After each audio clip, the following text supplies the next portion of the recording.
Welcome to the Indie Music Room, a conversation with independent artists about writing, recording, performing, and promoting their original music. And now here's your host, Heather Kelly. Hey everybody, you're listening to Heather Kelly with the Indie Music Room.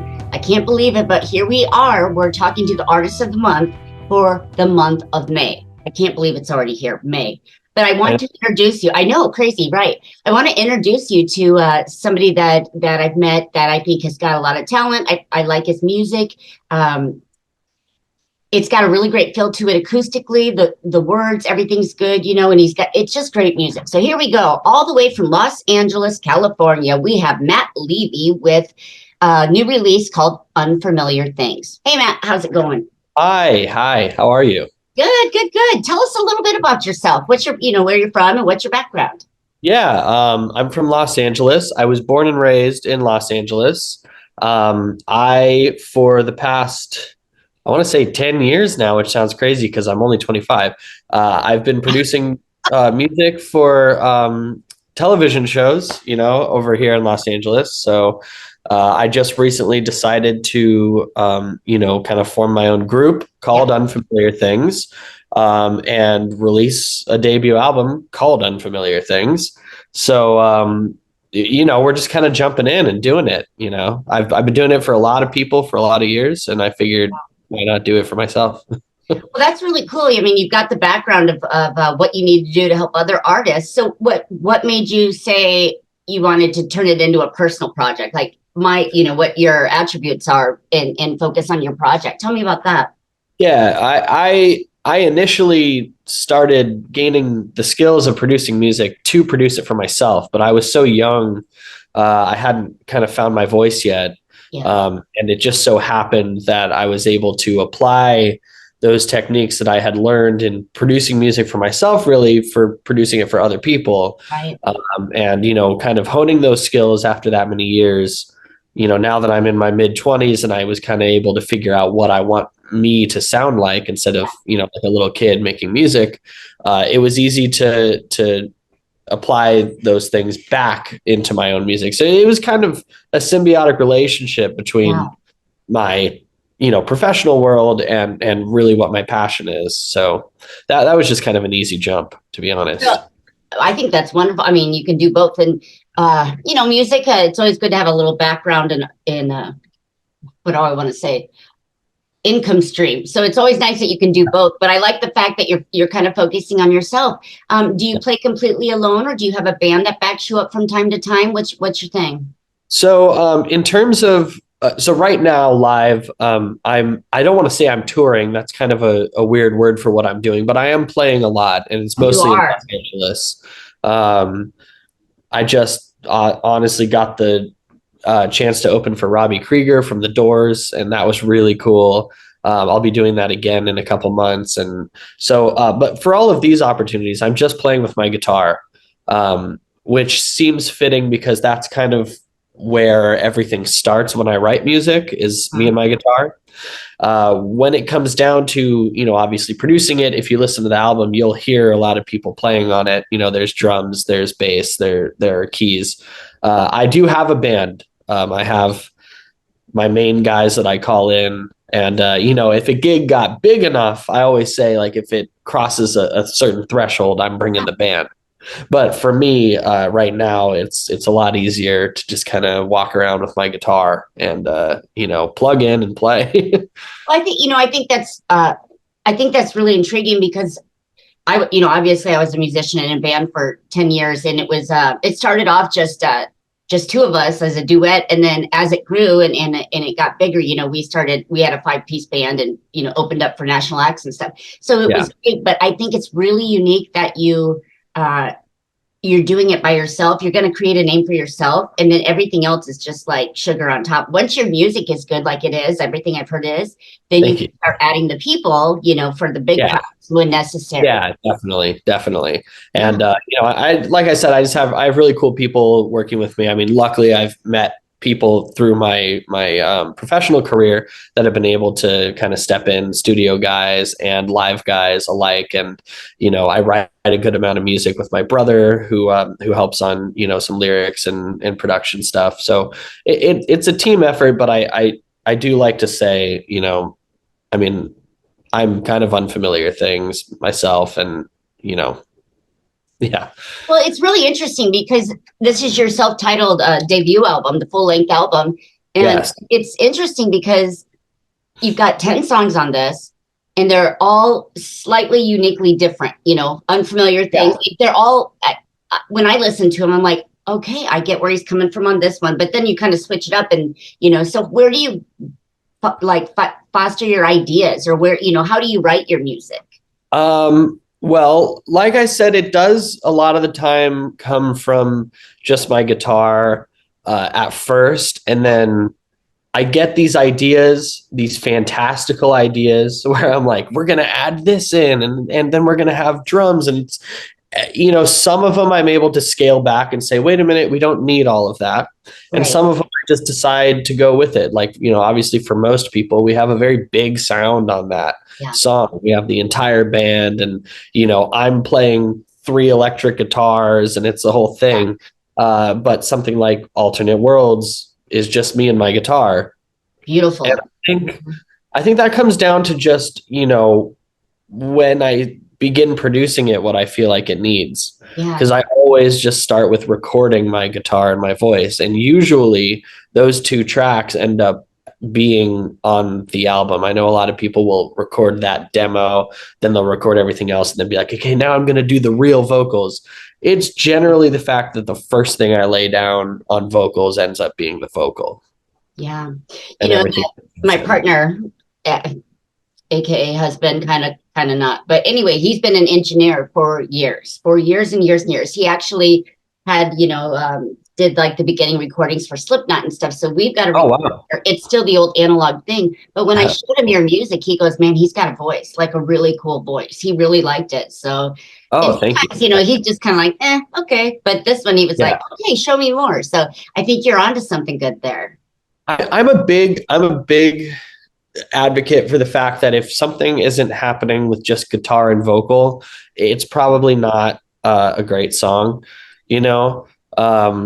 and that's why I start with what I start with. And I'll listen to it in the car with just my guitar and vocal. I listen to most people with just my guitar and vocal, and I felt it needed more production elements. Yeah. But there was something about it where I was like, oh, this is catchy enough with just a guitar. I mean, I wouldn't release it like that, but it's a good place to start.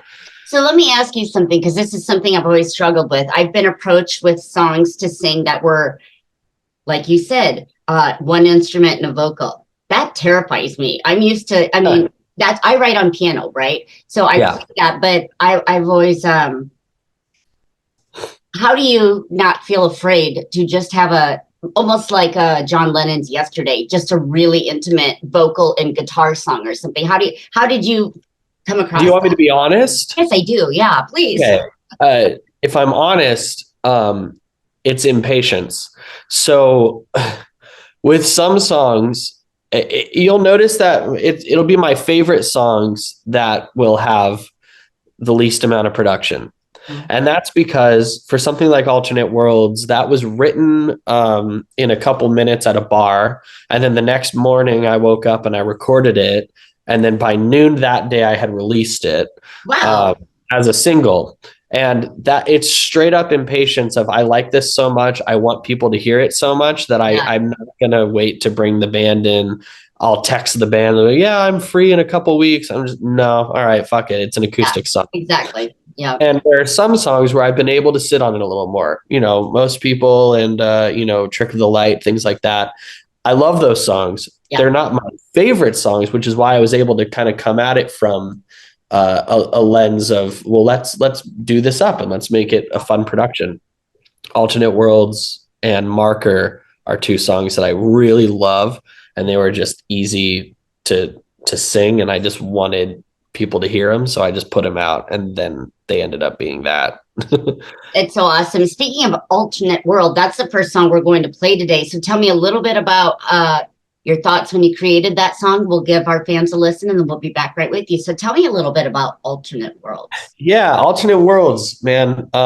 This one just came together so fast. A lot of people hear it and kind of think that I'm having some sort of like love issues. But the fact of the matter is, it's funny. I married my high school sweetheart. We've been together for 10 years. I haven't experienced, luckily, a lot of heartbreak in my life. So songs like these do not come from a personal place. I like to slip into other people's shoes and write songs. So this literally came from a couple and a friend of theirs. It was a stranger. I don't really know. It looked like a couple and a friend that were sitting at a table in a bar. And I put myself in the perspective of the third person, looking at this. And it just ended up being, alternate worlds. Very cool. With that said, here we go. We're going to take a listen to Alternate Worlds, and we'll be right back.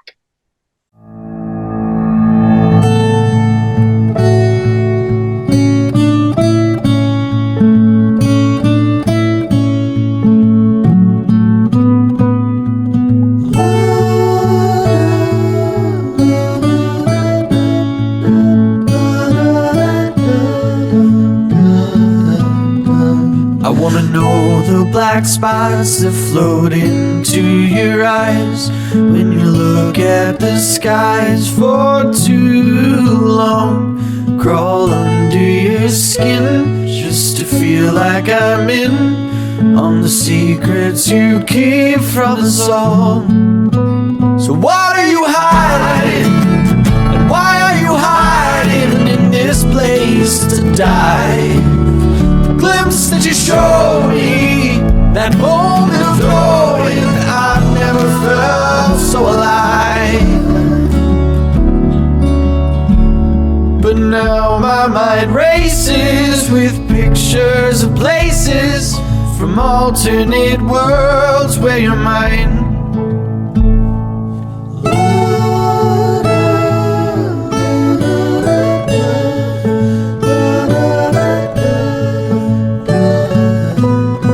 I wanna know, do you count when you're feeling the twinge of discomfort that comes from the street lights? Do you care? Have you felt the ubiquitous guilt when you see what's been built on our street sides? What are you keeping? Why are you keeping your lips pressed so tight? Glimpse that you showed me, that moment of knowing that I never feel so alive. So what are you hiding? And why are you hiding in this place to die? The glimpse that you showed me, that moment of knowing I never felt so alive. I see so many faces that shame the three graces, and I never pay any mind. But how my mind races with pictures of places of alternate worlds where you're mine.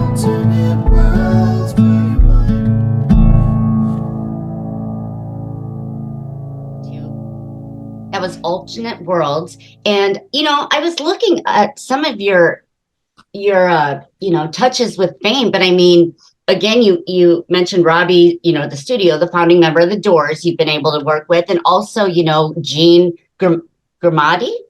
Yeah. I don't have my glasses on, but yeah.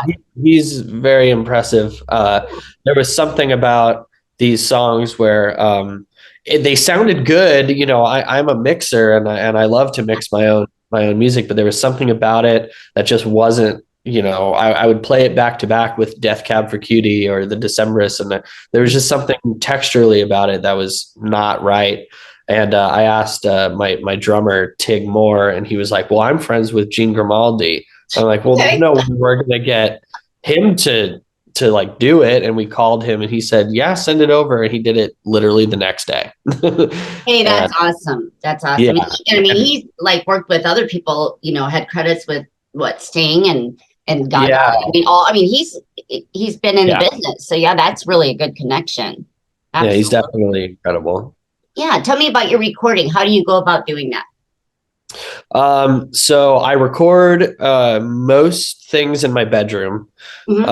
So it is kind of funny, you know, a lot of the credits and stuff say like recorded at Horse Flat Studios or whatever, but mostly it's my bedroom. I start with my Gibson J45 that I'm friggin' in love with. Awesome. I just play it into a mic and then I sing the vocals. Any other things that I want to add, I pretend like there are drums there. So in my mind, I just pretend like the drums and the keys and everything's there. I play electric guitar, you know, stuff like that. And then I'll bring it into the studio pretty much almost done, except for certain elements like the drums and things. Okay, so do you play basically guitars or do you play multi-instruments? Like, do you play drums or piano or anything else, or what do you play? Yeah, so I started on drums, actually, you know, when I was a kid, but something about it, I just wanted to remove myself from that. I have in the past played drums on some of my songs. I played some drums on In the Flowers, actually, and which is on this record. But there's something about, you know, having another musician's touch on it that's really fun, which is why I leave space. You know, sometimes I also play the bass on a lot of this, but sometimes I leave it because I know that one of our amazing engineers at that studio is a bass player. Sure, you know, yeah. Yeah, so every once in a while, I just want to see what other people would do with it before I kind of player versus how you would play it. Yeah. Yeah, exactly. Yeah. Yeah, and tell me a little bit about Most People, because that's the next one we're going to play. How did you come up with that, and tell me a little bit about the recording, or you know? Yeah, Most People was kind of born out of this idea really to put this album together. It was maybe the first idea, the first song that really made me think that we could put an album together. Yeah. It basically came from a point in my life where I got really into the outdoors and camping and rock climbing specifically. And I had been working in entertainment so long that I just retreated into that, and I cut off a lot of my ties. And I quit my job in the entertainment industry, and I just kind of was living, you know, essentially like in a car and sleeping outdoors. And but I was missing the music element. And that's why, you know, I say maybe I had to run off to the woods to see the forest for the trees. That's literally, I should write that down. That's beautiful. I literally ran off. Yeah, I literally ran off to the woods, and that's when it kind of occurred to me that, hey, I'm missing this big part of my life, and there was a reason why that was a part of my life. So I've stepped back into this music production role with the knowledge that that part of my life was still very important, and it showed me that it's not super important, the big industry and making a lot of money and all that sort of thing, and that was important for my life, but you know, music is too, and there's a healthy balance. Absolutely. So that's how you kind of was your idea around Most People, right? Yeah. Okay, with that said, everybody, we're going to go ahead and take a listen to Most People, again written by, oh my gosh, where are my notes? This one, I believe the credits are Matt Levy and David Levy from Unfamiliar Things. I was going to say, I was almost said Dave too, because that was, I read about that. So yeah. My brother helped me out with the chorus of this one. So got it. That's why I almost said Dave, and I'm like, this is Matt. This is not Dave. So okay, here we go. We're going to take a listen, and we'll be right back with you. I believe most people are good. Maybe that's my downfall.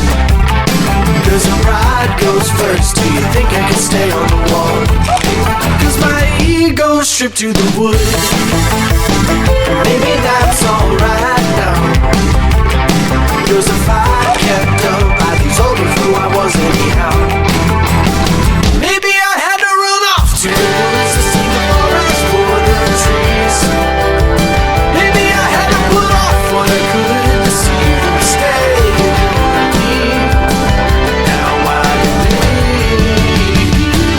Everyone could cut their fingers down, so let the blood run freely. I'm no weakly salted alone. No one said, man, I think you should cut your losses now. Lord, there got your mess, just pack up the tent and go. Maybe I had to run off to the woods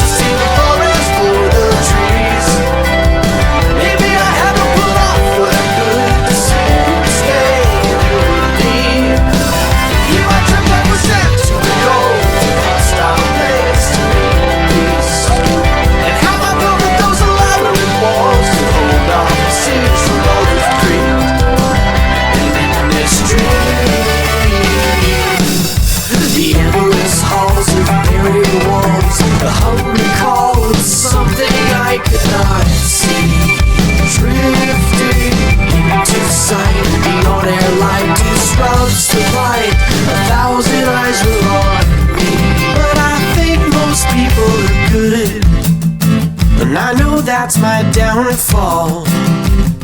But if pride goes first, why am I the one to take every fall? Even though my work is unbearable, even though my work is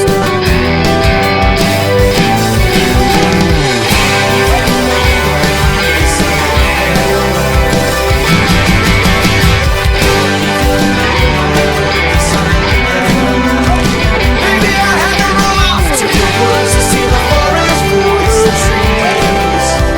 Maybe I had to put off what I could let the seasons stay so they would bleed.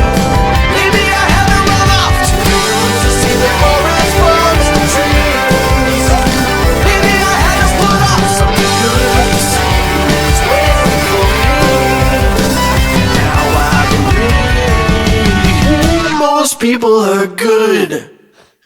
All right, that was Most People, written by Matt and also his brother Dave, you know, in the choruses and stuff. Great, another great song, Thank you so much. Thank Now, you. I did check you out online and you are playing a lot of places. Like I see you playing all the time. So Yeah. yeah, tell me about like like how you're booking or where you're playing, kind of where you're at. This is interesting. I never really played live because, my background is so studio oriented. And I've always been able to kind of fix things in my voice or, do something again. And the idea of playing live has always kind of been daunting to me. You get one take when you do a live performance. That's your one take. Yeah. Exactly. And, there was just something where, I was sitting with my wife, who is also doing a lot of, publicity stuff with me. And she runs a publicity company. And she was like, hey, you got to play live, man. So I hit up, Krieger and his guys. And I was like, this is crazy because I've never really done it, but scary, intimidating as hell. Oh my God. Yeah, I was like, can I just hop on stage before Krieger comes out? They said yes. And something about that momentum, even before it happened, like I didn't even go on stage yet. And I was like, okay, I think this is the way to do things. So I just started hitting up pretty much everybody with the same request. Like, can I just hop on stage before you get on stage? It's just my guitar. It's easy. I'm not loading in a backline. You don't need a whole setup. Yeah. No. That's really great because that's how, and with your music, I think it people would like start to recognize you and, and then you can start billing your own shows. But I think that's a good way to get in there, Yeah, I would sure hope so. I mean, there was a part of me, there's obviously that thing where like, yeah, you can book out a venue and I could probably book out a venue easily and I could invite a bunch of people and try to sell tickets and everything, but I don't know how that's going to go. Like, I don't know if I'm actually like, if I've never sang in a PA system with wedges. It's a gamble. I want all my friends and family there while I do that. Like, no, so I'm just trying to hop up in front of a bunch of strangers. And I even told, my mom is like, can I come? And I'm like, just don't. Just let me play as much as possible. Wait, Mom, until I get polished a little bit. Yeah, exactly. Hey, don't stress me out. Yeah. My parents have been to my shows before and it's like, oh, those people in the back, just go away. Because it's it's like, no. Yeah, exactly. Well, tell me about the last song we're going to listen to today about North Wind. Tell me a little bit about that one. So North Wind is fun because it's one of the few songs, with the exception of like Most People as well. Yeah. It's one of the few songs I actually wrote about experiences that happened to me instead of some mythical creatures or something like in flowers or whatever. But it's about my wedding. I was planning we were in the beginning stages of planning a bigger wedding, with my wife, and we decided that all of the familial relations and where people were going to sit and what people were going to eat was kind of a little frustrating. Yeah. So we ran away to Northern Ireland to the Causeway Coast, and we got married just on a random cliff over there. That is amazing. Place that we decided, and that's why when the north wind blows where it will carry us, there they will marry us. It's just like it wasn't a set like we're gonna book out a venue. It's just wherever we land is where the celebrant is gonna come, and that's what's gonna happen. That's very, very romantic. You have a lucky wife. I mean, It was beautiful. That sounds amazing. That sounds amazing. So with that said, let's go ahead and take a listen to North Wind. And then when we come back, we'll just finish up and let everybody know how they can follow you and where to find your music and stuff. So with that, The important stuff. yeah, the important. No, all of this is important. This is so exciting. I'm so glad that we got to do this today. Absolutely. With that said, everybody, here's North Wind.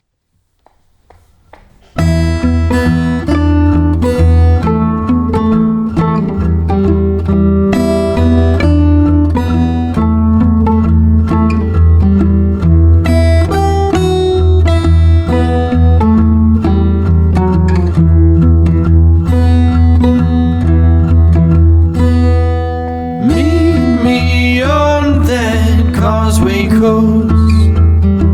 Something blue in borrowed clothes. Promise me through joys and throes that as for love I won't want for much.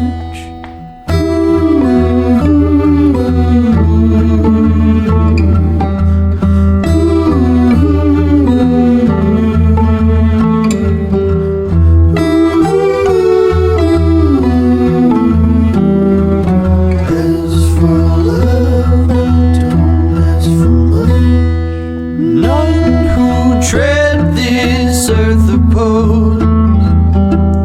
Mother sends us colored bows. They're twined tight, our hands enclosed. Condone this love, we don't ask too much. And when the north wind blows, where it will carry us, there they will marry us. Give up the ghost where they did bury us. There they can bury us. Send music to those vows you spoke. Shame all the lyrics, song and prose that's been and it will be composed. 'Cause as for love, you've shown me so much.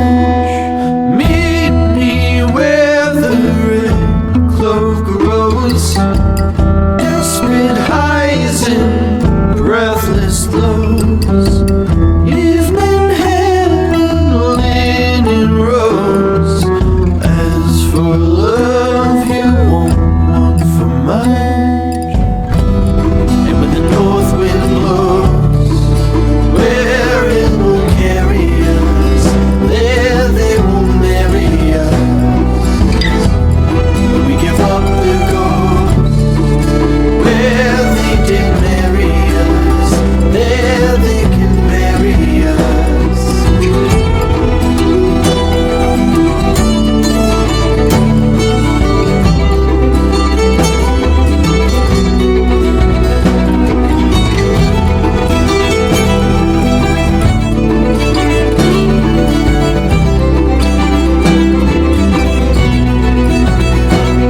And when the north wind blows, where it will carry us, there they will marry us. When we give up the ghost, where they did marry us, there they can bury us. Meet me on that causeway coast. Something blue in borrowed clothes. I promise you through joys and throes that as for love, we won't want for much. And that was North Wind, Matt Levy. Tell me where people can find you online. What are your platforms? I mean, follow your music. Yeah, I see, and also people in LA where they can find you playing because you play quite a bit. So definitely. Well, let's see. First of all, a good way to keep updated on pretty much anything live or releases is obviously Instagram. So that's Unfamiliar Things Music. Very simple, no spaces, no underscores, just Unfamiliar Things Music. all lowercase. Yes, all lowercase. Perfect. Okay. In addition to that, I've been learning a lot, since this is my first release, that it's really important for people to follow you on Spotify. It is. Yes, it is. Apparently, they kind of control who hears you and how many people hear you and where they push those songs out to. So, if you like what you heard and you want to stream it, a good way to really support would be to follow on Spotify. For sure.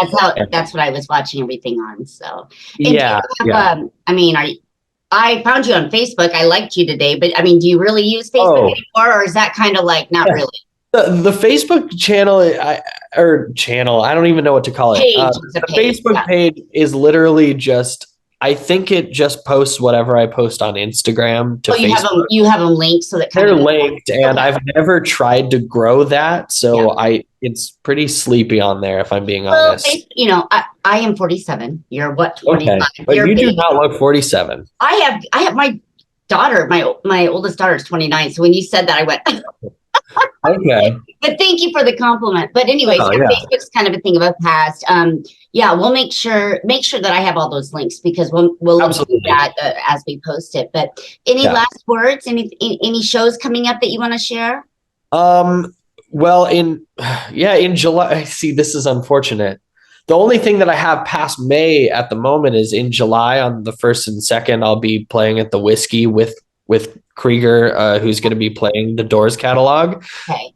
Unfortunately, I'm excited but bummed to say that I believe those are sold out already.